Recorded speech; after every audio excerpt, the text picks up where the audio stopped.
Nakakulong na sa Bureau of Jail Management and Penology o BJMP ang 7 sa 8 akusado na iniharap kahapon sa Sandigan Bayan sa kasong malversation at graft kaugnay ng kontrobersya sa flood control projects. Ayon naman kay Interior and Local Government Secretary John Vic Remulla, ang isa pang akusado ay nasa kustudiya na ng National Bureau of Investigation o NBI.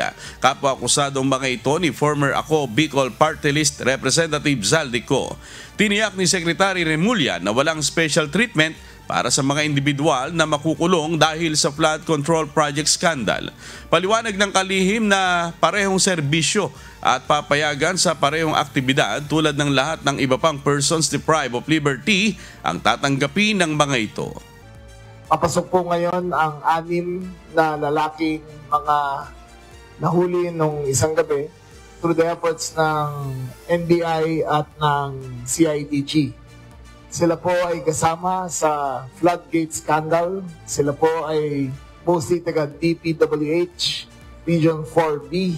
Yung mga nasusunod na pangalan po ay Dennis Pelo Abagon, Gerald Alday Pacanam,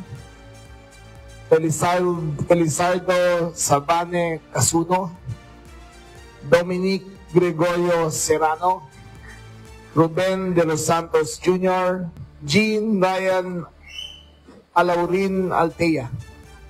Meron pang isang babaeng inmate na nasa Camp Karingal ngayon. Ano yung pangalan? Wala po kasing female dormitory dito sa Payatas Country Club.